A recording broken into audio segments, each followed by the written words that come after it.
Welcome back to the Fourth Way Podcast. In this episode, I had the privilege of interviewing Stephen Morrison, author of All Riches Come from Injustice.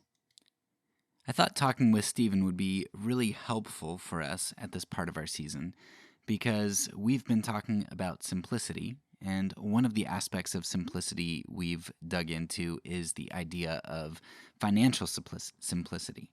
Because as we take a look at what it means to live simply, it's to live with fidelity, and oftentimes it is those things which lead to the pursuit of power and control that take our allegiance away from the simple good. And money is one of those ways where we try to accrue great power.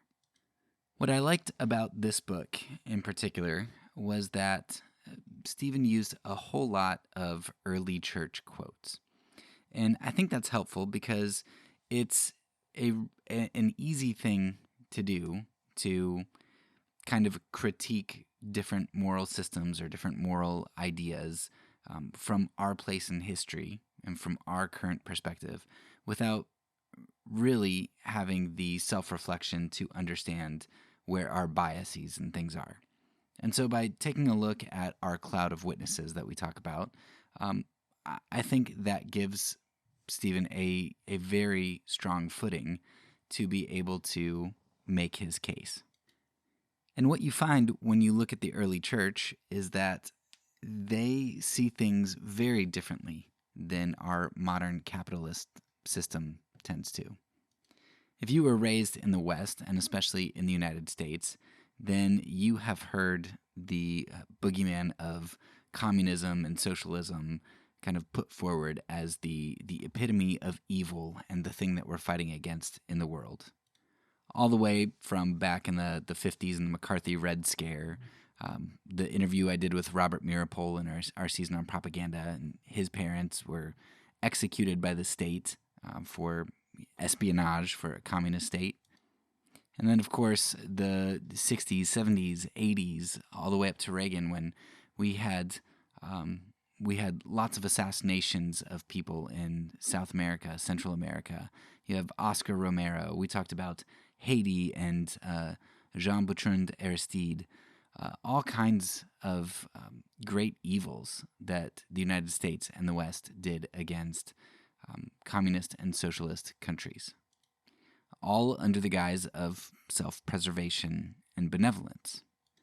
But when you play up communism and socialism as being the epitome of evil, and then you take a look at people like Chrysostom or Jerome or Augustine, and they're talking about issues related to property and wealth and giving everything away, that makes it really hard to make those ideas jive. How can I be so adamant against a position that it seems the very early church at least would have been sympathetic to? Of course, there would be lots of different ways to interpret the early church, and like Stephen says in his book, they didn't have these systems that we have today. And so we don't really know how it all would have played out. But I think we have a fairly good idea of what their views on wealth were. They were a lot more skeptical of the wealthy than we are. In fact, we're not really that skeptical of them today. And they were much more sympathetic towards the poor and recognizing not that the poor were responsible for evil, but that they had great injustice done towards them. My hope for this interview was that we would be able to touch a little bit on these concepts and try to dig into more specifics of what does this look like for our life. But as I was talking with Stephen, it became kind of evident that that wasn't going to happen. And that's because Stephen said he focused more on a top-down view, taking a bird's eye view of things, looking at systems rather than personal decisions quite as much. And as we delved into it, I mean, it became clearer to me that I don't really know how much we can get into specific dogmatic conclusions about what we should do in every situation. I know that's something that we really long for, like, how can I live a simple life? But it doesn't seem like that's something that God really calls us to do, to have these prescriptions that we can just make for everybody. And we all know different kinds of denominations and different individuals or groups that do this kind of thing that are very dogmatic and rigid. And it's just not a healthy community to do that type of thing. Nevertheless, I think our conversation might be helpful for you here.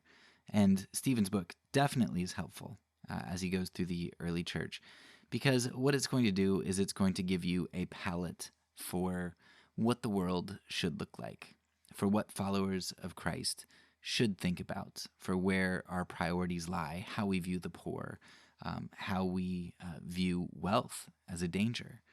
And it's in having these sorts of palettes, these experiences, this knowledge and understanding, it's when we have those things that we're able to draw from them. And in drawing from them, we're able to have more wisdom and discretion in the choices that we make.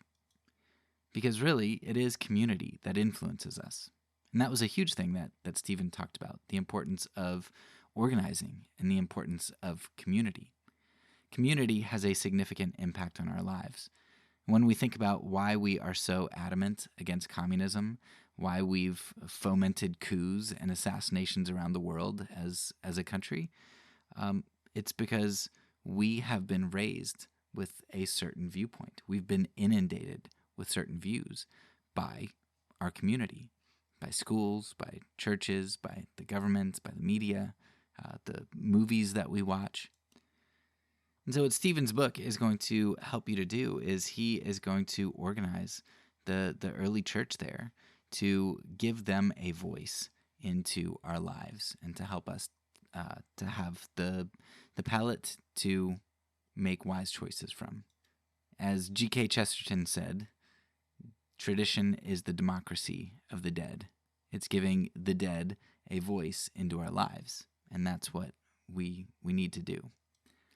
So, point is, don't expect to come into this interview and get lots of very clear-cut answers. It just doesn't work like that. But hopefully, it's enough to prod you to move forward in your thinking and to give you something to chew on. I will put resources in the show notes as well as timestamps.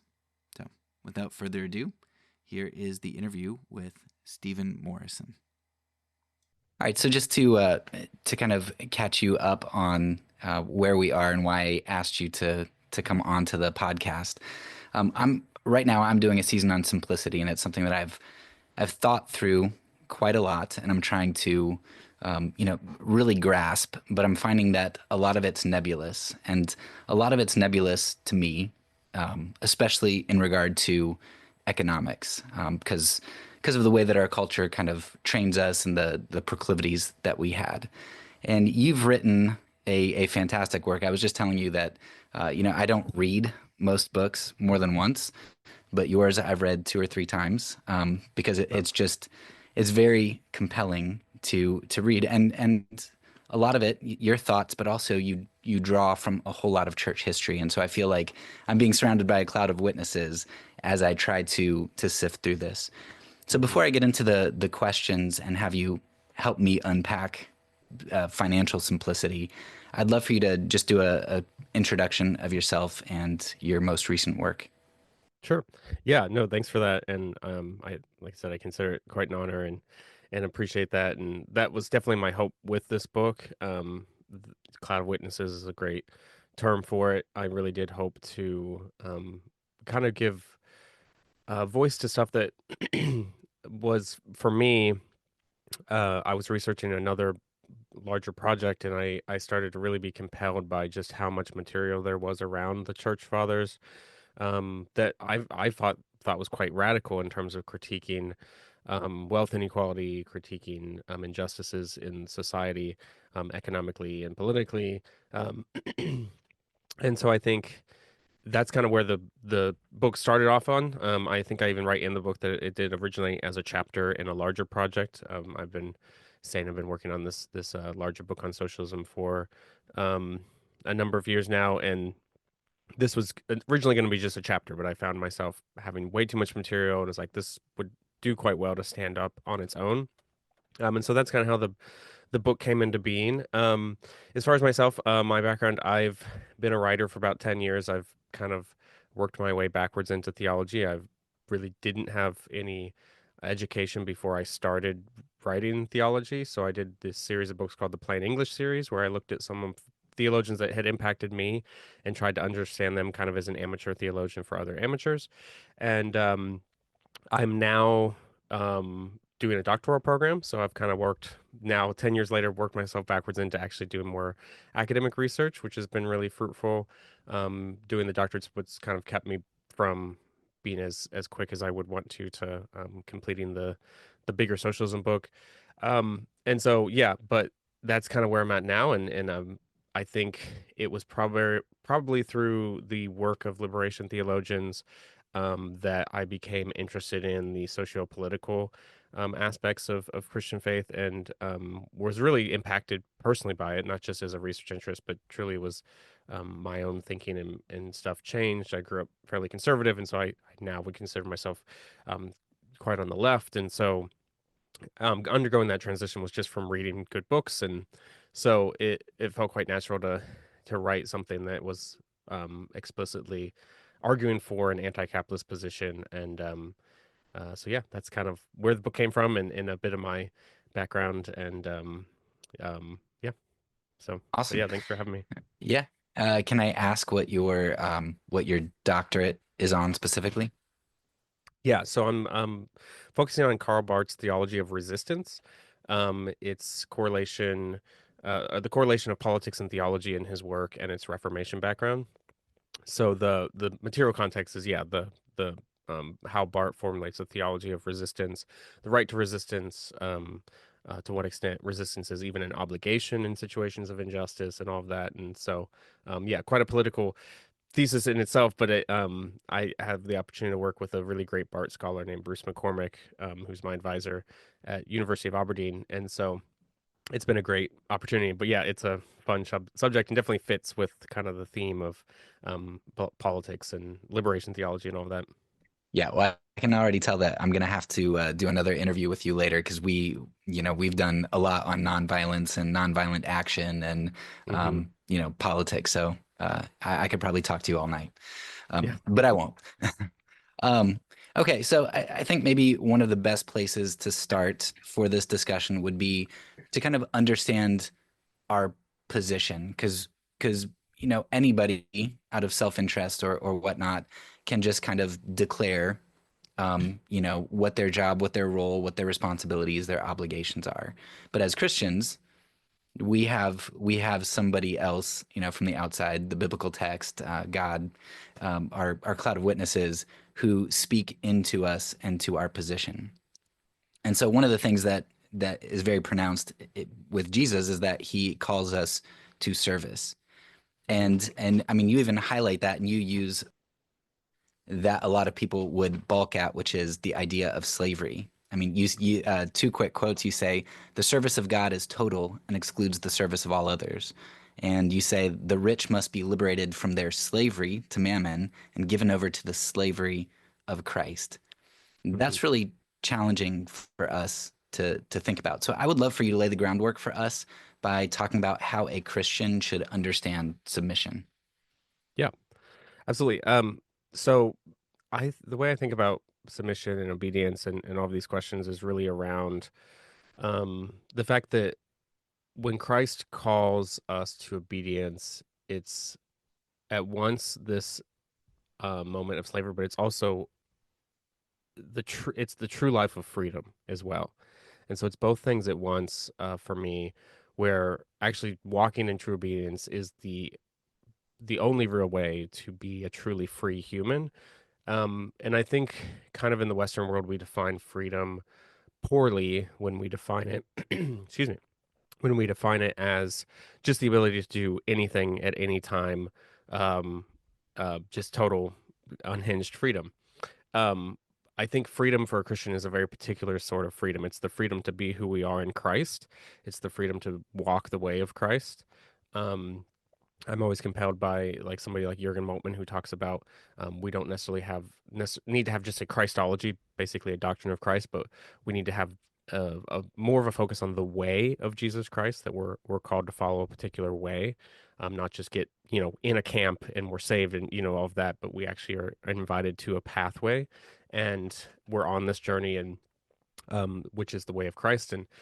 And so, yeah, the way I think about even the term slavery in the New Testament, because of course Paul uses that term, and a lot of the church fathers picked up on that too, is yeah, that sense of being bound to God is actually the true way of being free, of being who we're created to be as creatures of God, called by God to walk out that gratitude and that life of joy that truly is free. And so, yeah, I think that's kind of the tension that exists, and I think that um, we do a misservice when we assume that freedom is going to be defined by some other source, whether it's from our culture or from a particular political ideology. But freedom for the Christian is very much freedom to follow Christ and along that narrow way, and um, unfreedom then is anything that is following another master or another path. Um, and so yeah, that's where the contrast of mammon being slavery, of being um, a rival deity, is a point I make a lot in the book, where a lot of the church fathers really have this theological critique of mammon, of it being an idolatrous god who's a rival deity to Yahweh, to the true God. And so um, that entails a certain type of slavery, whereas service to God is a certain type of liberation. And so yeah, that's kind of how I think about that question. Yeah, it's interesting bringing up the idea that we view freedom as kind of the ability to do whatever we want.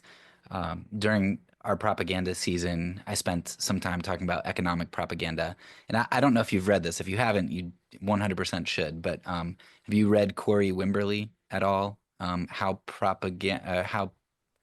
public relations. I forget what it is. It has something to do with public relations. Um, Okay. but It it doesn't sound was. familiar, but yeah, it sounds interesting. Yeah, a lot of what he does is he talks about, the shift in the early 1900s to how corporations, you had a whole lot of labor strikes and movements in the late 1800s, and that sort of goes away by the early 1900s around World War One.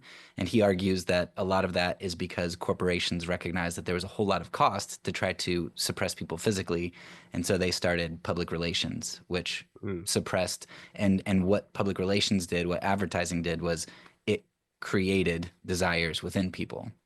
Um, and so this idea of freedom being to do whatever you want is great, except for the fact that why do you want to do the thing that you want to do? And mm-hmm, you have a quote from Augustine which kind of talks about that sort of thing. It says, quote, "For on account of the things which each one of us possesses singly, wars exist, hatreds, discords, strifes among human beings, tumults, dissensions, scandals, sins, injustices, and murders. On what account? On account of those things which each of us possess singly." And so, in that quote from Augustine, he's talking about the things that we desire, the things that we then call ours, and how we get a lot of strife from that, and that really is bondage, mm-hmm, um, rather than, and that causes us to seek to protect those things. We're bound to those things. So I'd love for you to maybe draw out a little bit more the irony of freedom being slavery. I think you did a good job of explaining how maybe mammon is bondage, but how is being a servant to God freeing? mm-hmm. Yeah, certainly. I think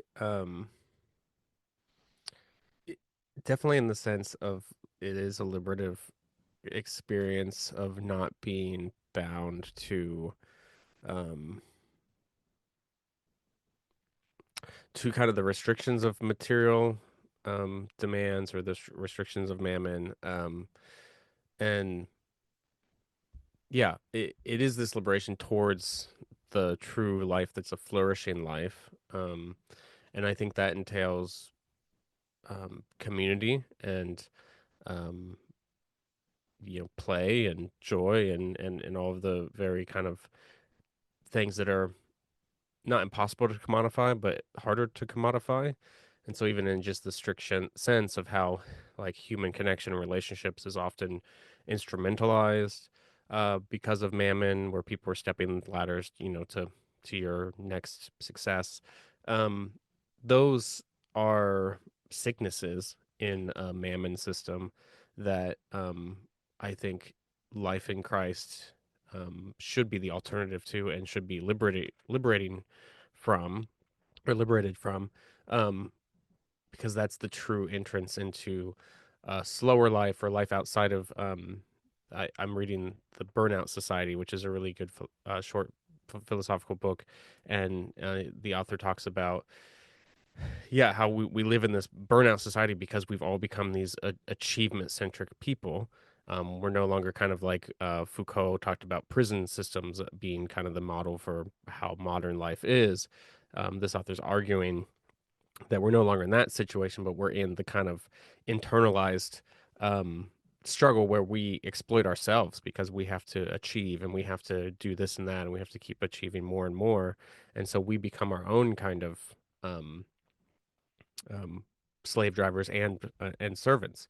And so I think freedom to Christ means that I'm not my own. I'm not the one that's responsible ultimately for my successes or failures, but that I belong to Christ, and my only duty isn't towards meeting a bottom line or achieving what somebody else calls success, even myself, but is that simple and humble servant service to God, and that's quite liberating, I think, and it's quite radical in a culture that does define wealth according to achievement or according to metrics. And so I think that's one aspect where it's a liberating moment to trade service to mammon to Christ. I think like anything, there's of course the dialectic of we're both saved and sinners, and so um, we're never fully out of either situation. Of course, we anticipate the coming kingdom of God where we will be, but um, what it looks like to consciously try to cultivate that is always a struggle, but an important one. And I think a lot of what we're talking about is trying to put the place pieces in the right order so that we're truly living um, along the way of Christ's path. And so, yeah, I definitely think, um, yeah, it can be, Pope Francis. Everybody's thinking of him because today when we're filming this, at least the new pope's announced, and Pope Francis had passed. He died with almost nothing, but what a fruitful and fulfilling life that he led. Um, but gave so much of his life, his wealth away, and lived in service to others. And I think that's the best way. I think this kind of inward focused thing is really a diseased way to live. So yeah, I think those are some of the lines. I think there's a lot of areas that could be said in that regard, but yeah, I think it was Athanasius. I found this quote, but I never could find the original source, so I've not used it many places. But Jürgen Moltmann was found of quoting Athanasius, who supposedly had said um, that the resurrected Christ makes life a continual festival. Which even if he didn't say it, that's a banger of a quote. So I like that a lot. But yeah, I think that's kind of part of it is just really entering life more fully, being rehumanized, and the other side of the dehumanizing effects of capital and mammon, and really any other service that you could name there. But especially in our culture, mammon is Lord. Yeah. Yeah, I think what stood out to me, maybe the theme that I kind of see from that is a lot of the things that you described of mammon being enslaving is it's kind of like individually enslaving. Like I am focused on my productivity and getting what I need for myself, whereas a lot of the liberating sorts of aspects were if you're talking about a party, a festival, right? That's a communal event, Hmm. right? You wouldn't have a whole lot of fun if you just like turned on the music and just started like drinking and eating and stuff all by yourself. Like a lot of what you're talking about is communal, and so it seems like Jesus liberates us because yes, there are obligations, but it's obligations in community to others, and those others likewise have an obligation to me. Hmm. Yeah. So, um, all right. So it's still very hard for us because, I we are my family is not financially super well off, and a lot of people that we know are, you can live paycheck to paycheck, or be just one medical bill away from having Right. significant difficulties. And so it's still hard for me to envision how wealth is a bad master. Like I know it intellectually, but it's really hard because it's like, well, just a little bit more like that would be nice. But one of the other aspects that I want to explore is that not only is it hard for us, I think, in the West to comprehend how wealth is a bad master, it's also hard and maybe even harder to comprehend how wealth is a rival to Jesus. And you have a really good quote from Ignatius of Antioch that addresses mammon and I believe he calls it heresy, Right. essentially, right, in his work against heresies. I'd love for you to talk about how do a lot of Christians in our group tend to view orthodoxy and orthopraxy and what constitutes as heresy, and how does that compare to the early church's view on what heresy was, and where does mammon fit into all of that? hmm Yeah. I think it's a very interesting question. It's something that I've been thinking about more recently. I I think there definitely is a sense that, um, well, I'd answer a few ways. I think orthodoxy as a concept is something that became more rigid kind of after the instability of modernity for the West, after some of the challenges against Christian faith post the biblical criticism era in the 19th century, the Enlightenment and Kant, stuff like that. And so what we think of for orthodoxy today is quite rigid. Um, I think there's some that are trying to open up to a more fluid definition, but even still, I think that when the term gets used, most of the time gets used as a way of saying who's in and out is, you know, who agrees with my position versus yours, or whatever, or this council or this creed. And the most unifying, creed, of course, is the Apostles' Creed, the Nicene Creed. Um, but even with that, there's different ways to interpret that creed, and so um, I think even today we're actually kind of coming full circle to understanding orthodoxy a little bit closer to an orthopraxis, where sometimes people do define who's in and out according to like their morals or whatever else. A acquaintance of mine named David Congdon wrote a really good book called Who is a True Christian?" that analyzes that very question. And so I've been thinking about it more. His proposal is that the term orthodoxy is no longer helpful, really. Um, I'm still thinking through what I think about that proposal. He's a really interesting scholar though, and his research into the way like orthodoxy is developed over time is whether or not it's defined by what we think or what we feel, or what we do, whether it's morals or it's culture or it's doctrine. Um, was a really good historical analysis of that. So would recommend that for a really interesting dive into that as a modern question. I think as an ancient question, it's a really interesting question because you know I, because of that change, because the early church had a different concept, a different framework for thinking through what orthodoxy is and orthopraxy. And certainly I think the emphasis early on, though it's hard to generalize everything. And I'm, despite writing this book, I'm not an expert in patristic scholarship. I know enough to have written this book, but that particular question is something that others have written a lot about. Um, and I do think there's a shift because of the time difference between us and then that they had a concept of orthodoxy that wasn't disconnected from orthopraxy, that those were similar, if not the same thing. um, and yeah, the idea of um, considering usury a sin, of considering service to mammon a sin. Even the shepherd of Hermas that I quote in the book, one of the earliest Christian texts that almost made it into the New Testament. It's one of the most quoted texts outside of the New Testament amongst the church fathers.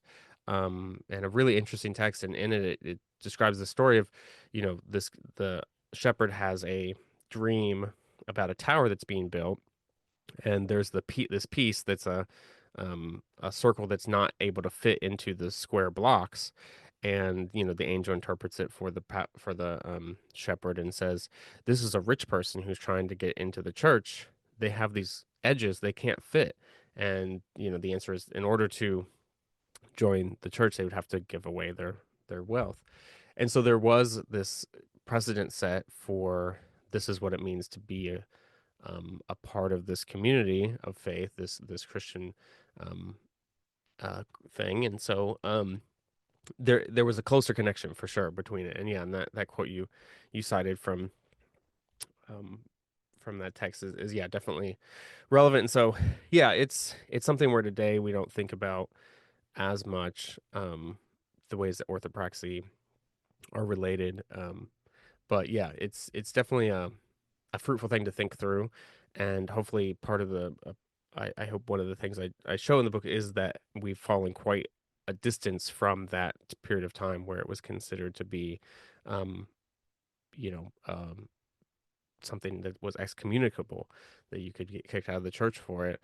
Whereas today, there's Christian business conferences, and not that those inherently are wrong, but in the sense of lifting up the pursuit of wealth in and of itself, I think is problematic. And so, yeah, there's definitely a shift that's happened today, and I think it is really a shift that took place because of capitalism, and the way capitalism has corroded our thinking, and really, people talk about capitalism as an economic system, but it's really a total system. It affects how we think. It affects how we live our lives. It really affects how we process. And so that's how, in that way, it can be considered a rival deity, because it very much, um, is the Lord over most of what our concerns are about. I mean, the very practical concerns that we have day to day are very much determined by this, and so it is a systemic critique that I'm trying to bring with the book overall. But yeah, those sort of personal orthopraxic questions are in there. But I feel that like was a little bit of a rant, but or a tangent of sorts. But hopefully that answered somewhat of what you're asking. Yeah, no, it's good. Um, and yeah, it's helpful to understand when you look at the early church that action and specifically actions that we wouldn't think of, like wealth and giving up your riches, were a significant part of the church. And so to be a good Christian, or even according to the shepherd, like maybe to be a Christian at all, meant to give up your wealth. Whereas today, it seems like what we've done, intentionally or not, is we've not only said it's okay to have riches, but we've said it's bad to not have riches. And Max Weber talks about this kind of thing, and hypothesizes how that developed. But Hmm. now you have the idea of meritocracy today, where Hmm. it's the poor who are viewed as being in sin, because if there's lack, it's because of some fault in them, some sin in them. And of course, sometimes that happens. Like, of course, sometimes there are issues, but that due to sin, you lose money. But more often than not, there are systemic issues that bring that about, even if it was a choice that they make. And Hmm. it's interesting in my denomination, and I would bet that this is probably across a lot of denominations. If you look at like the elders versus the deacons and stuff, a lot of times the elders are like your white collar workers, they're your businessmen, they're the wealthy, Hmm. and then the deacons are more often like the blue collar workers and stuff, or maybe not as successful. Every church we visited when we were itinerating to do some missions work, every church we visited in our denomination was just filled with business people as elders. Hmm. So I would be interested in your take on the idea of meritocracy, and maybe the shift from viewing the poor the way that we do today, and how does that compare to how the early church talked about and viewed the poor? Hmm. Yeah, definitely. I think for sure the shift to kind of this sense of uh, really in the ancient Near East, it wasn't exclusive to the early church or even to the scriptures, but in the ancient Near East, it was basically assumed that if there was a rich person, they earned their riches unjustly. I mean, that's the title of the book. Uh, and it's an assumption that Jerome is where I get the title of the book. All riches come from injustice, and he's quoting somebody who said that this person is a man of injustice because they're rich, and so um, I think that it was assumed that if somebody had excess, it was either through some sort of robbery or from inheriting an original injustice. Um, and so, yeah, quite a significant shift. Whereas today, it feels like it's, oh, well, this poor person, they must have done something wrong. Maybe they're a drug addict. Maybe they, we've all heard those excuses that try to um, really to argue why they don't deserve, you know, a life that everybody else wants. Um, and so I think the shift is extremely significant. Um, yeah, the the meritocracy piece of it is definitely significant. Um, I do think it's interesting, like you said, the denomination. Which denomination, by the way? I'm if you're fine saying it. Yeah, yeah, yeah. I'm part of the Presbyterian Church in America. Oh, okay, cool. Yeah, I mean, I grew up in the United Methodist Church before it split, and that is probably something I remember observing as well. Um, and whether that's a practical factor that people just happen to be in a position like that, happen to have the free time to do something like that, or having the means to, and that's represented in politics too, right? Like the political um, um, reality that to pursue politics usually requires to having some sort of independent means of wealth. Um, is just kind of a natural fact of this kind of neoliberal system that we have. But yeah, it's extremely interesting when it affects the church and leads to this kind of meritocracy and this mindset of earning, and really it is a it leads to such a dehumanization of the average day person in a way that's quite sad. Um, that worth is defined according to merit, um, and not just because they're human and all of that, deserving of all the things people want. A house over their head, roof over their head, food, all of these things. And so, yeah, for sure, yeah, it's definitely an important thing to Yeah. consider. So one of the words that you just used there, you used the idea of excess, and that's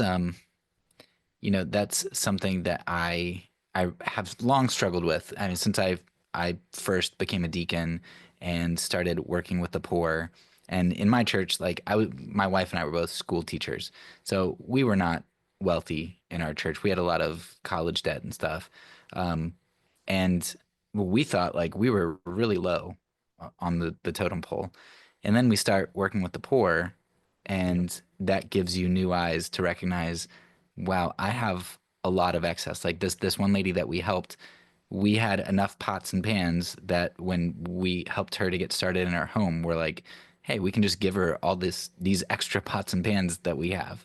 Hmm. And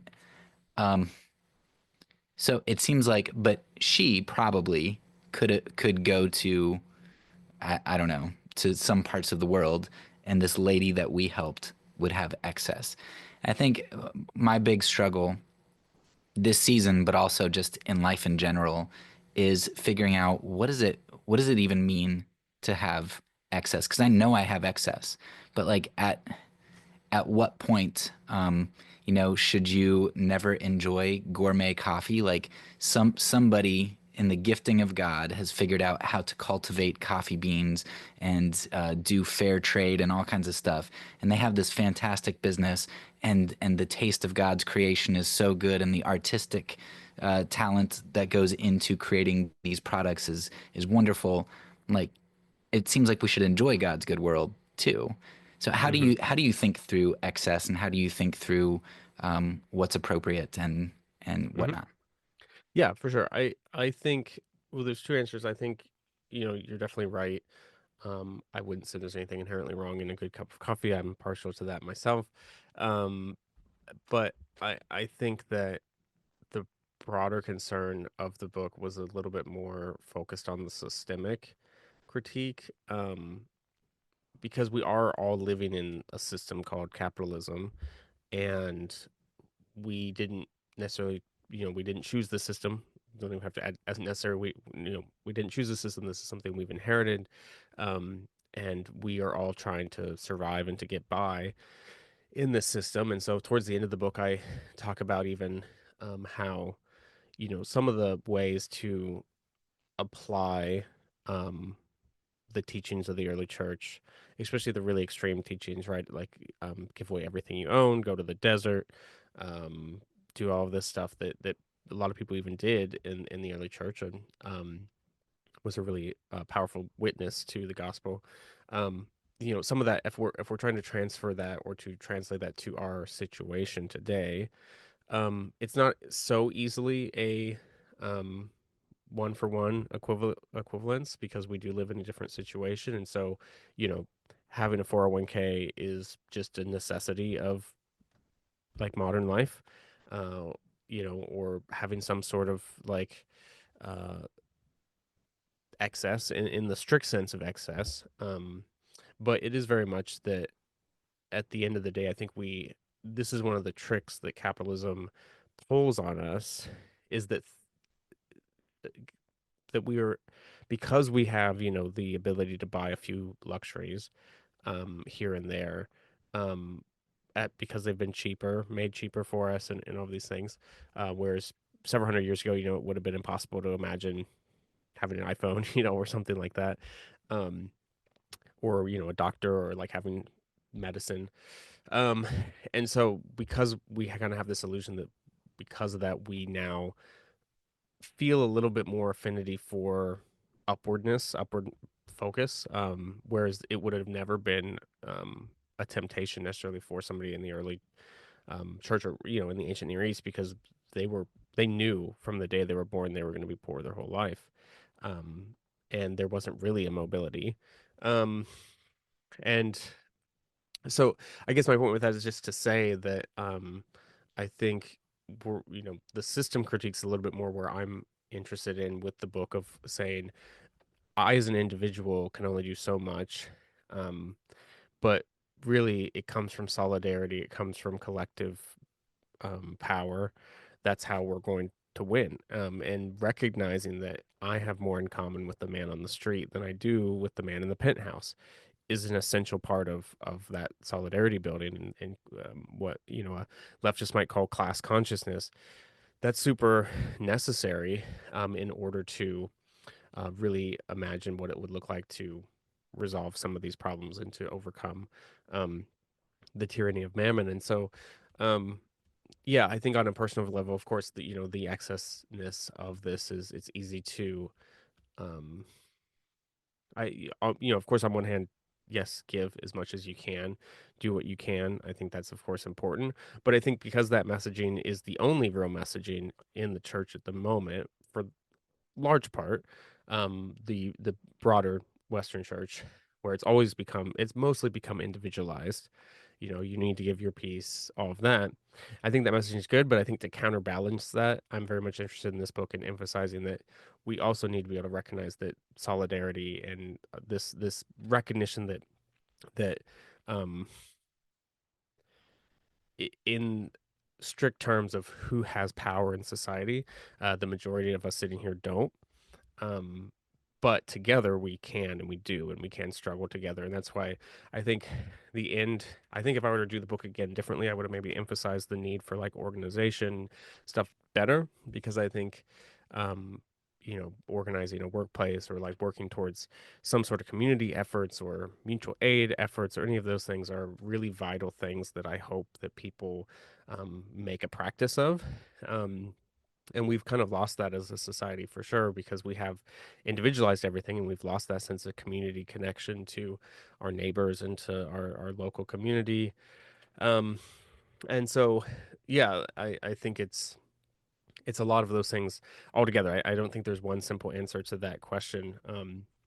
And so I think there's nothing wrong necessarily with a little bit of healthy, um, guilt's not the right word, but I guess a prodding about the fact that I have the luxury to buy good coffee, or to have nice things every now and then.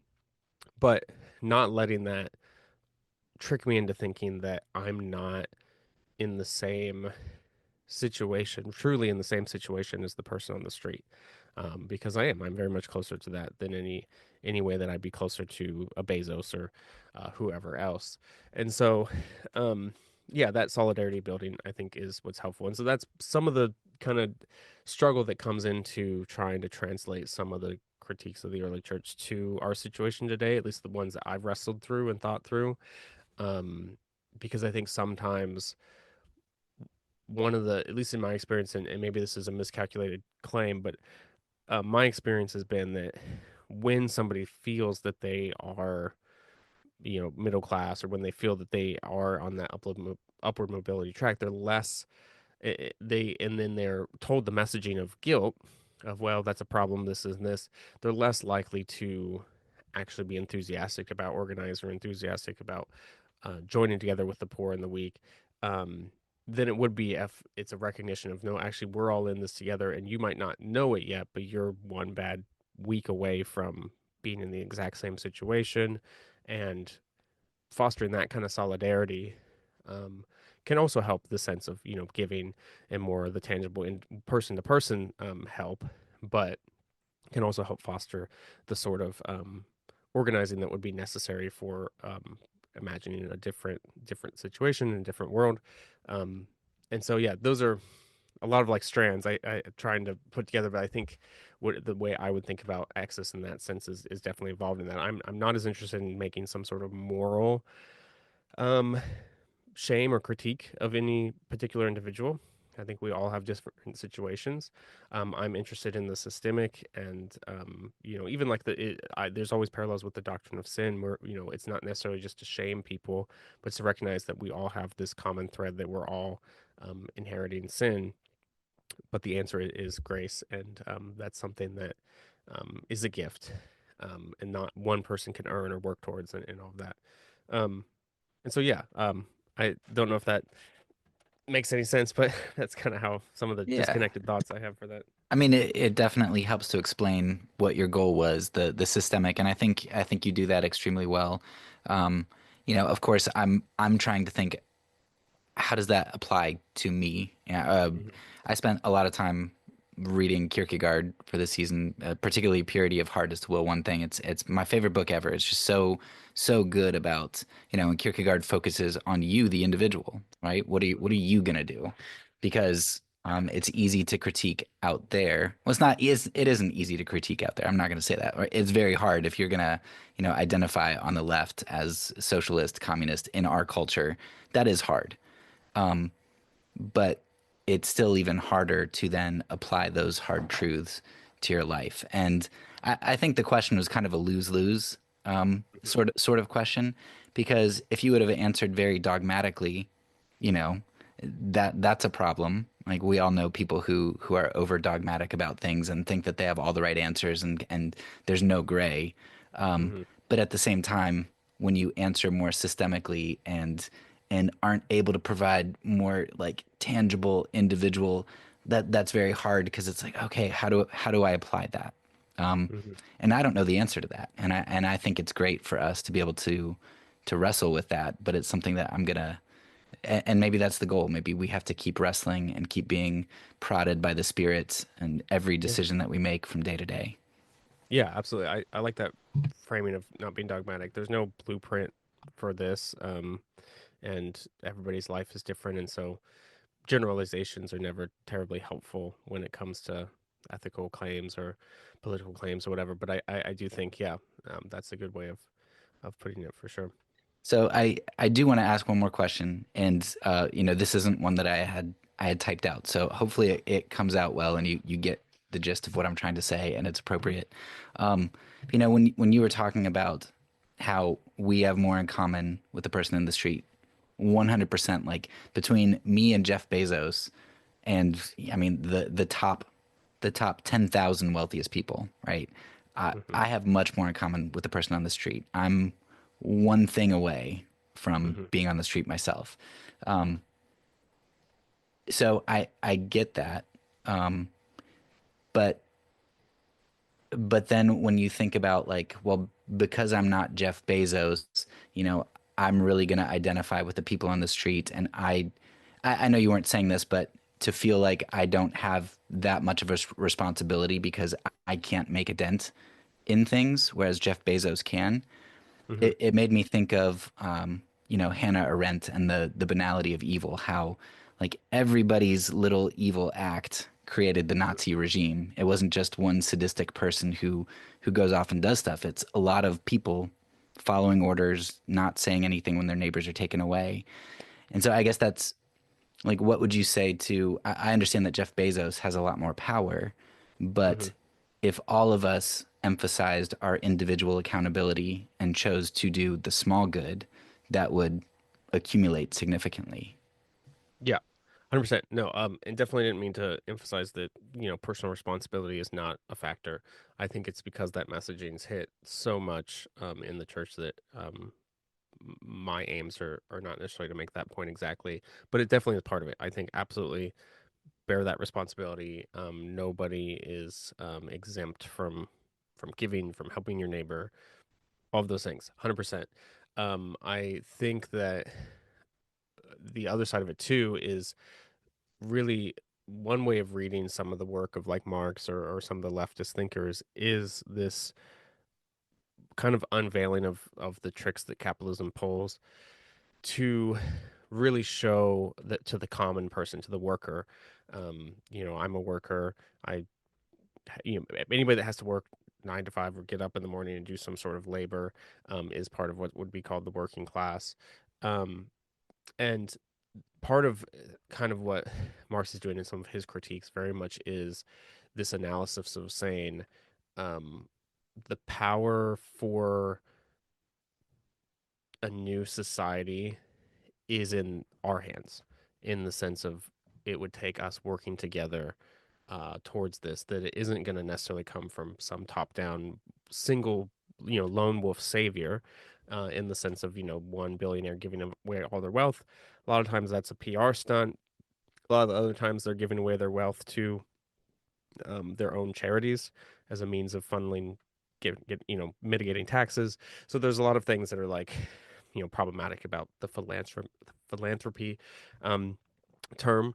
A guy named Ryan Cagle, who I'm friends with, he uses this term, the nonprofit industrial complex, because it very much is this kind of thing. It's self perpetuating, and it because it's still within the constraints of capitalism. There's valid critiques of some of the philanthropy. Um, and so being able to see how sometimes that can be actually a crutch towards propping up the very same system that led to that issue is something that I think is part of that systemic critique. Um, and it's part of the ways too how I think you know Marx and Engels and the manifesto saying workers of the world unite. All power to the people is a common refrain as well in a lot of the social movements that have come up, and a lot of that's lost in the language around um, politics and capitalism. And it's about, especially in America, it's about voting for one of two people in a party every 4 years, and that's the extent of political action. And so I think um, part of the systemic critique for me, and this is again something where if I were to write it again, I maybe would emphasize more, is that reimagining what engagement in the political is beyond just voting or beyond just this or that. And the same for how do you help the poor? Yes, give to the poor. Yes, vote, but also try to do the things that involve getting to the root behind what's causing poverty, what's causing this or that. And as an individual you can certainly do things like that. For example, like homeless, I'm always concerned for homeless people around here in Columbus, Ohio, and it seems to be a growing population. I know statistically in America it is a growing population. um, But all the studies say that what's the solution is just the thing that actually fixes the problem the most successfully is just giving people homes and getting more to the root cause of the problem, not trying to fix it through some sort of secondary fix. And so it's all of these things. It's not either or. It's not either I'm picking that because I went to an organizing meeting, I don't have to go also, donate or go help the person on the street that's begging, um, or to help my neighbor or to help my friend or any of those sort of things. Um, so it certainly is both, but I think the systemic is a way of broadening our horizons, not of narrowing it for sure for me. Um, it's adding more um, responsibility, because it isn't that we can't do anything. It's actually the opposite. It's that we can, but it's not that I can do anything. It's that we can. I'm not going to come in and save the world.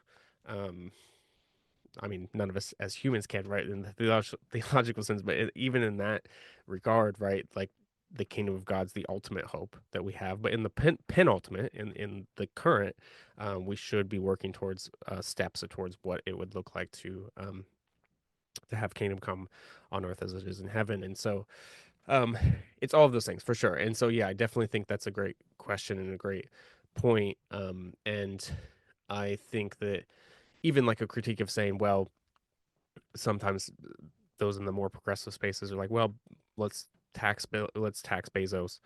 Let's get rid of his wealth individually or something like that. It's like that's fine in the short term as a solution, but I think the longer term is like, how did systemically we get to the point where this inequality has grown so extreme and is only getting worse and is only progressing more and more towards the further extreme of inequality, and looking at the mechanisms of how that took place and fixing more of those root problems, while also saying, yeah, he should definitely be taxed more, and he should also definitely not have this much power over political questions or all of the different soft power aspects that come with wealth. And so all of those critiques are good, and I think again it's like we were talking about before with understanding the personal questions. It is a little bit of like putting things in the right place, of seeing that for so much because of some of the tricks capitalism pulls, we do get funneled into this individualistic form of activism, I activism,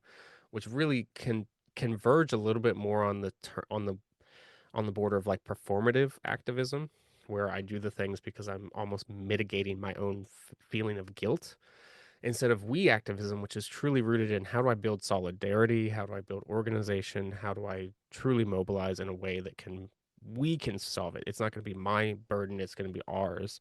And I think having that broader vision is really the hope for sure. Yeah, it's like carbon offsets. Right. Yeah, that's a great example too.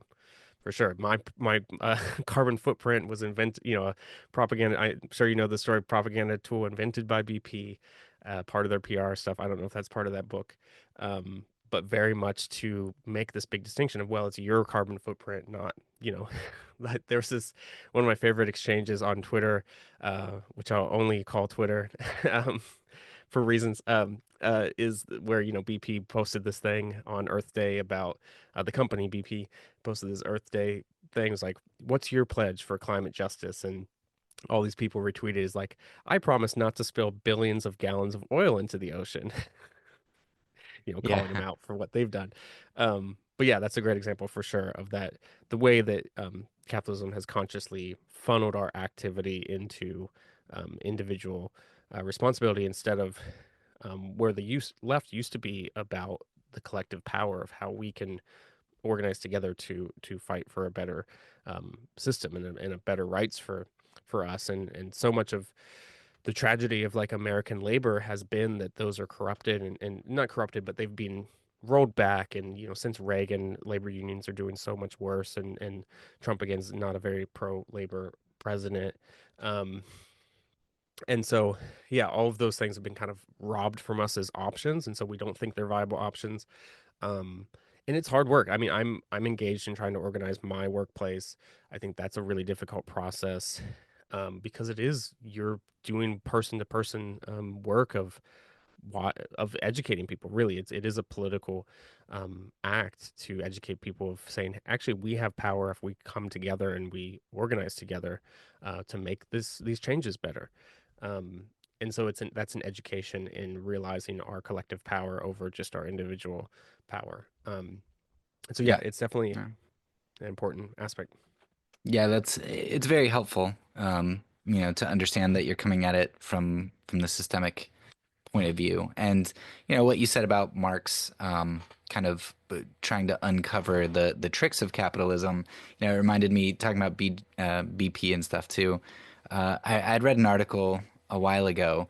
When you go to Kroger or I don't know whatever store you go to, and at the end they're like, "Do you want to round up and donate to whatever charity?" And Right, I don't. I always feel a little bit guilty, just like I feel guilty not tipping when I go in to take out pizza, like even though I right. didn't sit down. There's always that a level of guilt, but I'm like I do my donating to churches or whatever organizations I donate to. Like I don't feel that bad about not doing it. Hmm. But then I read an article where they said essentially, at least what some companies, if not all of them, do, is they take that money that you give, they make you feel guilty as an individual. What are you gonna do for other people? You give it to the company, they take that money, they donate it, and they get the tax write off for it. Right. So they trick you, they cause you to feel guilt. And I think when you were referring earlier to the middle class, if you can make the middle class distinct from the lower class, from the working class, then all of a sudden they're like, well, I don't want to become working class. So Right. now you pit them against each other, just like you pit the poor whites and the freed enslaved against each Hmm. other, rather than cause them to recognize that they have more in common. Absolutely. Yeah. No, um, that's a huge part of it for sure.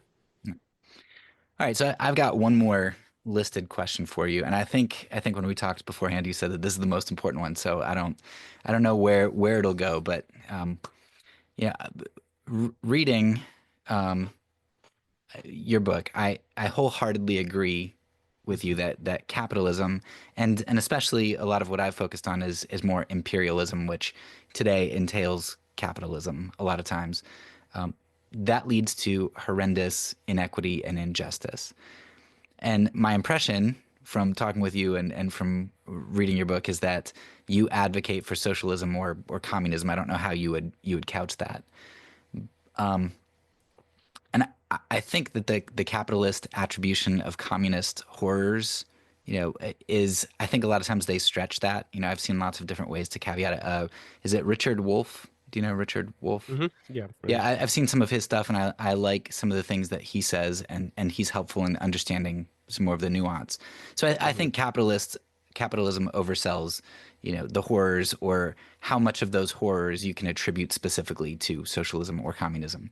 Right. Nevertheless, Hmm.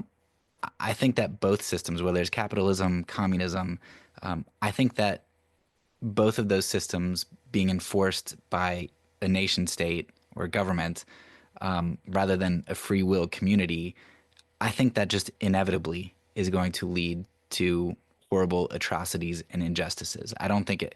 I think it just always will. And so when you start advocating for socialism or communism, to me it feels like it it feels like you're. I understand why you're moving away from capitalism, but it feels like you're just moving towards the same thing. And that's my Hmm. impression. So I would really like for you to educate me here, because I grew up in the West and in the United States. Still in a relatively conservative Christian denomination where communism is and socialism are looked down on. So I would love for you to kind of help me understand this. Yeah. No, for sure. I could spend, I think, all night on that because it's the other half of this book is the larger argument that's not just negative but positive, arguing for a specific point. And I'd say, well, two things. The first thing I'd say is it is correct to say that any system would lead to injustices, and there's no illusion in my head, or really any religious socialist that I'm aware of, that socialism is the equivalent of the kingdom of God on earth. I think early socialists maybe made some of those claims, but the idea that this is now a perfect system that resolves all of the problems, there's some leftists that kind of argue that. I think that's naive. That's idealistic. And so it's correct that, there's no system that's going to solve every issue. Um, but then on the other hand, I think the reason why I would opt for a particular yes to socialism, um, is that is the recognition that it's a applied risk, because we do live in the penultimate, we don't live in the ultimate. And so on the one hand, we can't take the reality of this finite choice and make it ultimate. That would be idolatrous. And so, correct to say, not making any of these hopes an idol. My ultimate hope is the kingdom of God. My ultimate anticipation is the kingdom of God. Um, but on the other hand, to realize that I am finite, and so I can't live in the clouds. I have to live in this reality, and that means making a choice to um, sin boldly in the political. I think I like that phrasing of it, is kind of where I've landed. We're making a calculated choice to fail boldly with a particular choice that, I think there's good reasons to argue has a bend towards more just, not perfectly just, but more just, or bend towards at least helping the most, and not necessarily to make like a utilitarian argument, but to in the way that, as as a Christian, I would be responsible to uh, particular concerns, and one of those concerns is care for the poor, care for the marginalized, care for the weak. uh, I think that for all the problems of a socialist system, um, it at least has some viable options or solutions, or even a track record for actually trying to address that issue, instead of the opposite of capitalism, which is very much, um, to exploit the poor, the weak, and the marginalized. Um, and I think that's systemic. I think that's my broadest definition that this is a working definition that I've, um, tried to think through, is that, a capitalist system is one that prioritizes the luxuries of the few over the needs of the many, whereas a socialist system hopes to prioritize the needs of the many over the luxuries of the few. And I don't think that means that there's no luxuries. It's priorities. It's choosing to put as an economic structure, a political structure, mechanisms in place that protect the the needs of the majority over the exploitative tendencies of the few. And so, um, the to the question of personal freedom and systems, I think that it's inevitable that, any sort of there's always an authoritarian aspect to governing, to any, you look at like a homeowners association, nobody likes them. Um, but any sort of organized body is going to entail some degree of authoritarianism, just by definition of being an authority.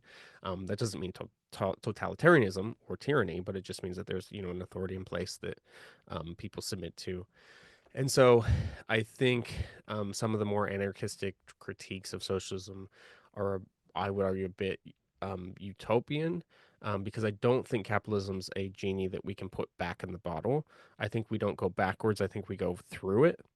And the central contradiction, that I think Marx and Engels identify with capitalism, one of the many contradictions, but one of the central ones, is the fact that this is now a system that has done this great thing of revolutionizing industry and technology and all of these things. It's led to quite remarkable, developments, but and one of the interesting developments that they make a lot of is how it's led to the fact that nothing's created in nothing's not created, but nothing's produced by one person. That any sort of commodity, any sort of product, is a community product. You take any example, and there's many hands that have been involved in that process, like an iPhone, from designing it to building different components to putting those together to shipping it to getting it sold, to all of those things. There's dozens, if not hundreds, of hands, not thousands of hands, involved in any given, commodity and product that's been produced. Um, and even on different levels of like how we get around and transportation and all these things. So there's always this new sense where on the one hand communities been built um, quite rapidly, but the contradictions in place when all of those things that are produced commonly are then owned privately, whereas the resolution to that, um, and the German term Aufheben, um, is a Hegelian term, which means sublation, where you overcome something by also integrating it, kind of resolving it, right? In this Hegelian sense, is kind of the term that they've used um, to describe the process of socialism, which would be the thing that resolves that tension by instead of we produce everything commonly, but now the resolution is that we also own it commonly, and that would look like having some sort of um, government system in place that whether it's state ownership or whatever else, and nobody knows what some ideal utopian future could look like. That's hypothetical. We live in the now, but I think I was even having this conversation with a coworker today about Amazon and the fact that it seems to own all these things and it seems to be the one-stop shop for so many people. um, but then it's funneled into private hands, where something like that is actually they've built a utility that could be publicly owned, for in the the profits of that and all that could be funneled into good. And so those are some of the things I think through that. I think in terms of looking back into the past, I think there's definitely valid critiques of past attempts at revolutionary changes or of socialism itself. Um, One of my favorite facts to throw out is that we have this socialist state, or there's debate about China that a lot in the West like to talk about it as not being socialist. They see themselves as socialist, and I think in a lot of the metrics, I think you can make an argument if they aren't in name, in actual fact, at least they're moving in some direction towards that. The majority of their largest companies are owned by the state, all of that stuff, right? And so, one of the things that I am quite impressed by is the poverty reduction in China, and how in since they eradicated um, total poverty. I think it was in 2019 when they made that official, but lifting 800 million people out of absolute poverty is a staggering and remarkable thing. And I think as a Christian, I can look at that and say, yes, there's faults and critiques and very valid ones about them, but I would say that that's something that is that's a remarkable success that I think is worth um, realizing. And so yeah, I think um, not that that would be as a way of saying that this is perfect and all of this. And so it's such a complicated thing, right? And I think we like to think in these binaries, black and white, and like, oh, this place good, this place bad. And I think there's valid room for more nuance, but those are some of the things I think about around that question. I think that it is important because the systemic critique, sorry, does raise that question of, okay, but then what's the solution, right? Making this critique has that question of what's the solution.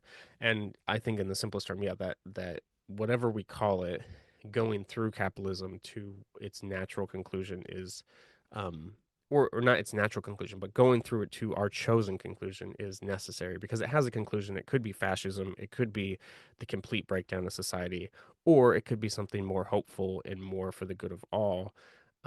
And whether we call that socialism or whatever else, um, is doesn't mean as much to me as actually trying to prioritize the right things. And so, um, yeah, those are some of the thoughts on it. I think um, it's always a difficult subject, but I do think in terms of um, trying to make that calculated um, risk, as somebody that Bonhoeffer has this great phrase that everybody who acts becomes guilty. And so we can't live in this situation where we think we can't be guilty. We do have to act, and even non-action is still being complicit or guilty in some regard. And so making a choice to say what can be done for society. And I think sometimes these discussions get into this kind of ideological battle of like hypotheticals, right? But I think talking in terms of concrete, what could actually be successful, even with its pitfalls, is kind of where, um, yeah, I tend to land with a lot of that. Um, but I'm conscious that that's something that is um, is a penultimate yes. It's not an ultimate yes. I think that I can work towards that in a finite way, but not in an ultimate way. And so always trying to clarify that, and then also trying to realize that my ultimate hope's not in any particular system, but in the kingdom. And so, um, yeah, I love to hear your thoughts on some of that. I think that, I mean, push back on whatever you feel free to ask. I Yeah. think it's, yeah, yeah, it's a complicated thing, but I think it's definitely something that um is what I'm currently working through, obviously with the next project that's related to this one. But also I'm um thinking about it a lot in terms of like what's yeah, what's worth spending our time towards. You know, we have limited time on Earth and stuff. Yeah, no, I mean, what you say resonates with me. I really do understand. Um, yeah, I have a good friend who is a libertarian, like more of Hmm. a true not the annoying libertarians, Hmm. who, I mean, you know the type, but he's Hmm. a very thoughtful Hmm. libertarian who recognizes, just like you in socialism, like recognizes some of the problems, and he just is extremely thoughtful, and I really understand where he's coming from, and he does really great work Hmm. on what he's doing. You when you make your arguments, I really understand where you're coming from, and I could fellowship with you and my other friend, and I think that you guys both have hearts for Jesus. Hmm. I think with what you're saying, what still causes me to feel a lot of dissonance is, a lot of what we spent our time talking about was economics and the problem with hoarded economics, and actually, yeah, in this season on simplicity, talking about fidelity. The antithesis of fidelity oftentimes is seeking power and control, and Hmm. Kierkegaard talks a ton about that in the four different ways that you can betray the good and you can become double-minded, and it's by trying to obtain power or control over a situation for whatever reason. And so what the answer is, if you end up going to something like state control of stuff, it's like, Hmm. okay, the state now is being entrusted to disperse wealth. And so now we're Hmm. dispersing the power of wealth. But the way that we're doing that is by consolidating the power of politics. And so I'm very Hmm. skeptical Hmm. of consolidated power. Hmm. I'm more of, I lean anarchist in the vein of like Elul, but probably more so Hmm. like Hmm. Anabaptists, like Werner Yep. de Eller, if you're familiar with him. Hmm. And so I just, yeah, I think that's where it's Yep. like, okay, you're trading one power for another, Hmm. and having lived in Romania and talked to people who are under communism there, and Hmm. their experiences of the police force and whoever, they had all the bananas and all of the stuff that they Right. hoarded for themselves, and the people had nothing. During that time, they built the People's Palace, like the heaviest building in the world, filled with marble and chandeliers that four Hmm. people can fit in. It's like a room, a chandelier that's a room. Wow. So yeah, it feels like you're Yeah. trading one power for the other, for another. Right. Yeah. No, and that's valid and very much a real critique and a valid critique I would agree with. For sure. I think the only thing I'd say with that is how you know, talking about um like dictatorships, stuff like that, like the the system we live in now doesn't feel that different in the way of like um it gives the appearance of like democracy, or it gives the appearance of this, but really it's the people that own the resources and that own the wealth that have the true power in a capitalist system, even though we feign democracy and we feign that we have a say. um Yeah, But you, and I would add to that. Sorry to break yeah, no, your you're good. but I think what we are good at doing is exporting our violence. Right, So the 100%. I think like the open veins of South America, the book, or Yep, very good. how Europe underdeveloped Africa, like those show you two continents where we have the illusion of peace, and it's because we export our violence. Right. Yeah, absolutely. Um, and for sure. And I do think that um the effort towards I think in the day to day, the realistic fact is that, we still live in this system, and whether what the next one would look like is still an open question.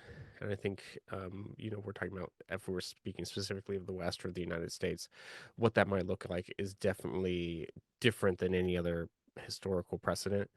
Um, and so, just to say, as a way of like reining in some hypotheticals, I don't think that some system, even, I would name China or something, is something that on their situation um is an interesting example, but not one that would correlate directly to our situation. And so, um recognizing that. But then, yeah, I think that there's valid critiques in that, but I think part of that is actually, Marxist critique very much of how politics is the superstructure that's built upon a base, which is the economic base of who owns the means of production, um, is a way that I would think through some of these questions, because like how does the state develop? What is a state, and where does its source come from? Really, is an interesting element in this that I think is worth considering, because I do think that, like, what's the goal of a state, um, and what's it kind of geared towards is definitely something that is not worth just throwing up hands and say, well, they're all evil, because I think there's ones that have a particular purpose. And I think, like, the example of Romania is a good one. The example of like the USSR is a good one, as far as an abuse of that power. And I think there's ways to be afraid, or to be cautious of, healthily cautious of, giving total control over that. But I think having some sort of um, reimagining of what it would look like to have a true checks and balances. We have that phrase in American government, but actually to have a real full fruition of democracy, um, is, I think, what ideally a socialist state should look like. Um, is truly not just democracy in name, or in terms of, like we said, voting once every 4 years, but truly of having a say in how the system is run. And I think that ideally that's kind of what a socialist state should look like. And so I think, um, yeah, I think that there's a lot of um, important conversations around that can and should happen. Um, but I think for sure that the reason why I'm, for example, not an anarchist is because of, I think that there's, well, on one hand, there's no way that I think an anarchist system would overcome imperialism as a threat, but also on the other hand is of being a little bit more of a utopian, going backwards, at least in my understanding of how some of it is, or coming to a kind of primitive arrangement, of like a post money, or pre money situation. And so I think the critique of states is valid, and I think there's always room for that. But at the same time, I think it's just a pragmatic necessity.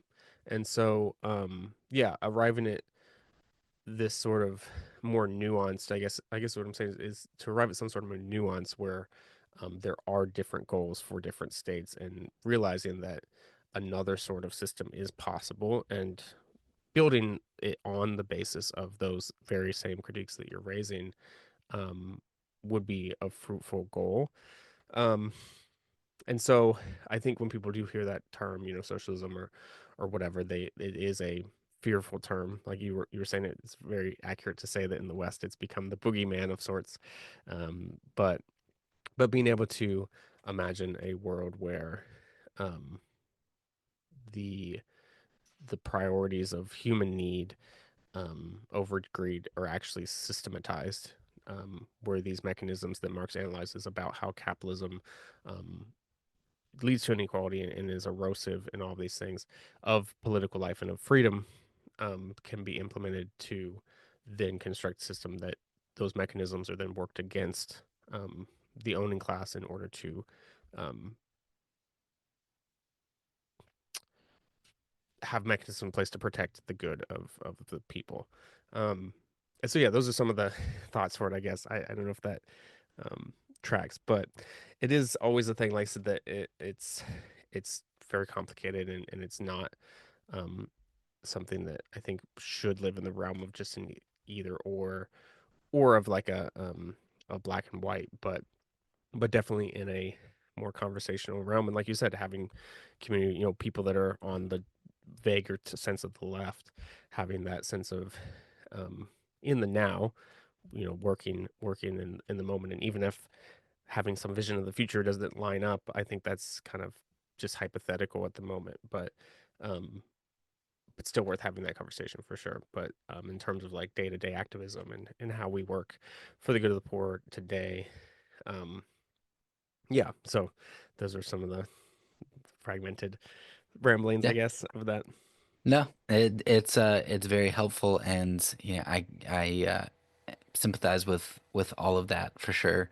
Um, and yeah, we'll see what happens. I'm glad that there are people who are trying to do what they think is best as they're discerning how God wants them to move out in the world. And I might have hangups with different sorts of things or convictions to go a different way, but I really appreciate the work that you're doing. Yeah. So No, thanks. I think that was the last question I had for you. So if there's anything that you would like to add or any works that you'd like to plug or any questions you feel like I should have asked that I didn't, um, just lay them out there. Yeah. No, I think covered a lot of the heart of the book for sure. A lot of the heart of the project. I do think it's come up a lot that there's areas in the book that if I would have written it differently today, there would have been more maybe pragmatic steps and whether it's around organizing or community building and stuff like that we've talked about. But yeah, I'm really appreciative that that you've read the book as closely as you had and that it clearly has resonated and I'm thankful that I think I write in the book how my um, at the least case scenario is I hope to put these quotes, kind of give them their space to really challenge us in a number of ways and to lead to these sort of conversations.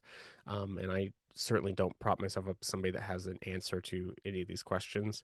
Um, but that's also part of the power of being in community and being a body and not being in some individual that has all these answers. And so yeah, having those conversations has been really fruitful for me as well to meet people that have read the book like yourself and other people and to discuss these things has been really good.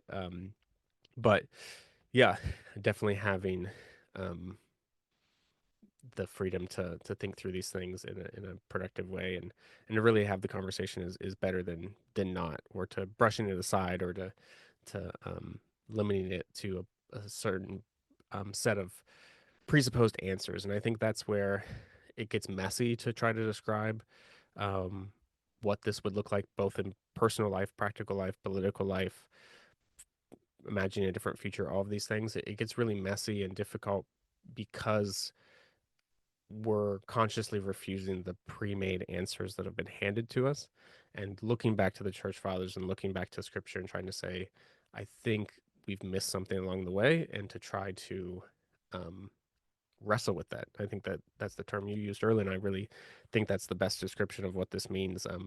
Wrestling with what it means to live in a system under mammon, and what it means to be a faithful servant of the Lord in that way.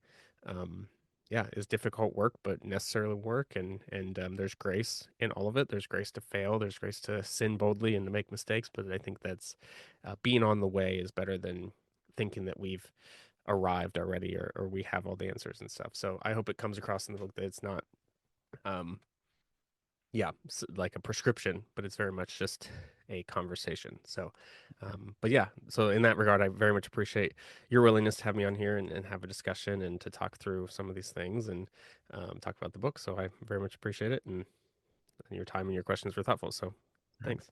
Well, thank you again. Yeah. That's all for now. So peace, and because I'm a pacifist, when I say it, I mean it.